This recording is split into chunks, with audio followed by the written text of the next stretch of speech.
He would take any object. It was mostly his trains, but it could be anything. And he would rub them past his cheeks. And he would just do this all day long. And at any month, she's got a one-word vocabulary.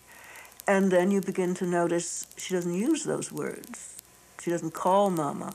She doesn't say milk in order to get milk. We hear them laughing in their bedroom, and we thought, oh, you know, like they're laughing with each other. But it was the same one that was laughing over and over and at nothing. The most important thing you can do is you've got to keep these little kids engaged with the world. If you let a child sit in a corner and self-stim and spin for hours and hours and hours, his brain's not engaged with the world. To the averted eyes of a child with autism, the world must seem alien, even frightening.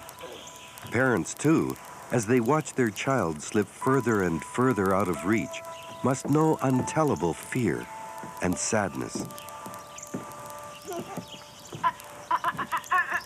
Their child is there, yet he is gone.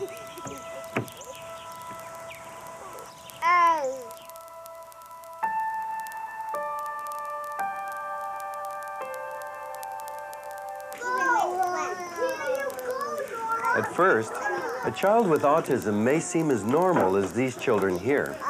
But in their second year, many children with autism turn inward, withdrawing into themselves. In fact, autism comes from the Greek word for self.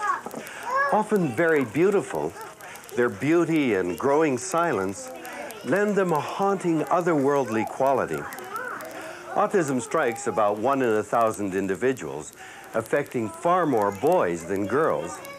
But because it's a disorder of development, it profoundly limits their experiences of childhood, which form the stepping stones towards maturity.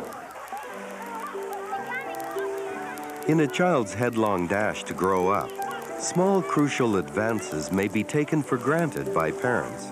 The way children respond to touch and take interest in others.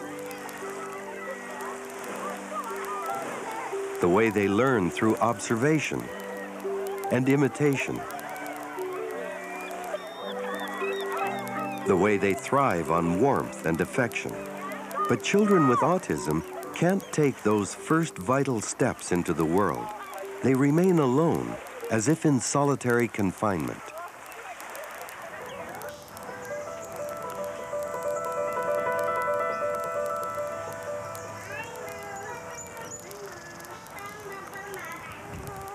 Hand flapping, toe walking, rocking, sensitivity to sound and touch. Self-inflicted injury, a pronounced dislike of change. Repetitive, odd behavior that stimulates the senses called stimming. Difficulties with play, imagination, gesture, and communication. An inability to meet your gaze. The symptoms range widely, but at their core lies an extreme autistic aloneness, imprisoning the child within himself. If you look at her baby pictures until she's about 5 months old, you wouldn't know that anything was wrong, and of course we didn't know that anything was wrong. She was different then. She looked you right in the eye. She did her baby things. She was smiling. She began to change, I would say, maybe between 7 and 10 months.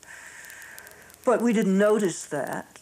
The earliest thing I noticed is that she didn't play hide and seek behind a diaper, you know, when you discover the baby and she laughs. Clara Park's book, The Siege, chronicles her fight to help her daughter. Jessie was born in the late 50s, when autism was seen as a psychological problem. The misconception probably stemmed from Leo Kanner, who helped identify the disorder. Children with autism were biologically normal, Kanner claimed. They had chosen to withdraw because of their distant, probably professional, cold as a refrigerator mom. The whole matter of the refrigerator mother, one could not be aware of autism in any way without being aware of this accusation. They bought into it, parents and psychoanalysts, because you want to think that there can be a cure. You want it to be perfect. It was incredibly destructive. I know parents who were told to their faces, you did this, and you will not be able to do anything with your child until you recognize this. Go for psychoanalysis. Just, you know, awful, awful, awful, awful. Dooming those with autism to institutions was widespread in the 40s, when Kanner and Hans Asperger separately identified the disorder. Both men described symptoms ranging from rare abilities to severe mental retardation. Asperger's name is now linked to high-functioning, almost normal autistics, while Kanner's syndrome has become associated with a bleaker outlook.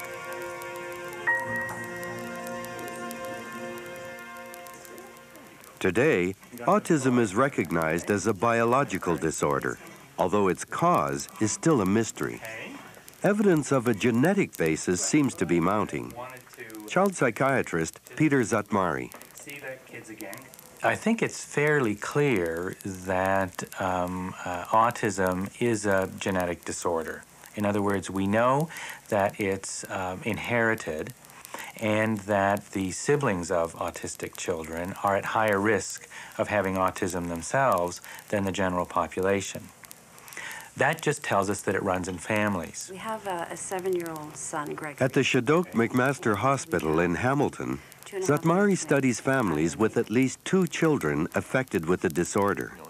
He's hoping to trace where the genes associated with autism might lie in the chromosomes. So far, it's been good. Yeah, it's been very positive. How they might cause the disorder remains unclear.